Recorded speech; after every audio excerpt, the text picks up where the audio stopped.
अरे वाह दीदी, तुम तो बहुत सुंदर लग रही हो। कहाँ तुम गांव की गंवार थी और कहाँ तुम्हारी देवरानियों ने तुम्हें रानी की तरह बना दिया है। रोमा तू तो ऐसे ही अच्छी लगती है, तुझे इन सब की क्या जरूरत है। मम्मी, गांव से बाहर इन सब चीजों की बहुत ज्यादा जरूरत पड़ती है और कई साल बेइज्जती सहने के बाद अब मुझे इस बात का पता चला है। रोमा के घर वाले खाना खाकर वहां से चले जाते हैं। रोमा और उसकी चारों देवरानियों में बहुत ज्यादा प्यार था। आज पड़ोस के लोग भी उनसे जलने लगे थे। कुछ औरत बाहर खड़े होकर बात कर रही थी। देखा तुमने, रोमा की चारों देवरानियां उससे कितना प्यार करती है। उसका हुलिया ही बदल दिया उन्होंने जब से आई हैं।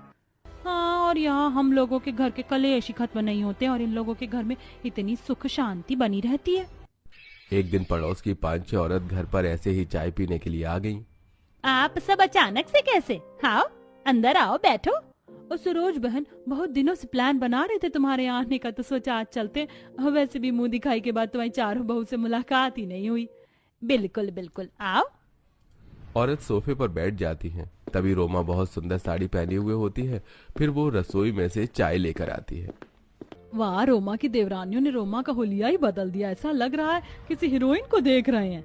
हाँ, मेरी 5 बहू बहुत प्यार से रहती है और चारों ही देवरानियां उसकी मदद करती हैं। इस गांव की गंवार को तो इन्होंने कपड़े पहनना और मेकअप करना सिखा दिया। इसका तो ढंग ही बदल गया है। रोमा बेटा, चाय यहाँ पर रख दो और जाओ तुम यहाँ से। चाय रखकर रोमा बोलती है, हाँ आंटी जी, मेरी चारों देवरानियां ब्यूटिशियन हैं, तो ऐसा तो होना ही था। रोमा ये कहकर वहां से चली जाती है। अगले दिन रोमा की चारों देवरानियां बाजार से मेकअप का सामान लेने जाने लगती हैं। मम्मी जी, हमारा मेकअप का सामान खत्म हो गया, वो लेने जाना है। हाँ हाँ बेटा, बिल्कुल, तुम सामान लेने चली जाओ। कुछ दिनों बाद घर में प्रियंका के बर्थडे की बड़ी पार्टी भी है और तुम लोग तो पार्लर का काम जानती ही हो और खुद से ही सब कर लेती हो। अच्छा, प्रियंका दीदी के बर्थडे की पार्टी होगी घर में? फिर तो मैं अपनी सुंदर वाली ड्रेस तैयार रखूंगी।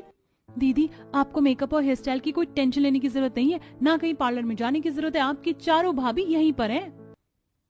ठीक है भाभी, मेरा बर्थडे वैसे भी बहुत स्पेशल होने वाला है। चारों देवरानियां एक साथ बाजार जा रही होती हैं। तभी सुनीता आंटी रास्ते में ही खड़ी होती हैं और उन चारों को देख लेती हैं। इन चारों की बहुत बन रही है और उस गंवार रोमा को ये बहुत प्यार करती है। इन्हें तो अभी मजा चखाती हूँ। सुनीता आंटी उन चारों को रोक लेती हैं और बोलती हैं, अरे रुको रुको बेटा, कहाँ जा रही है? और तुम्हारी वो रोमा कहाँ है? हाँ आंटी, दीदी घर पर है, उन्हें कुछ काम था इसलिए वो हमारे साथ नहीं आई। तुम लोग उसे कितना प्यार करते हो, पर क्या वो भी तुमसे इतना ही प्यार करती है? आंटी, आपका कहने का क्या मतलब है? रोमा दीदी भी हमसे बहुत प्यार करती हैं। ये तुम्हारी गलत फहमी है। परसों मेरी उससे बात हुई थी और मैंने कहा उससे कि तुम्हारी देवरानी तुमसे कितना प्यार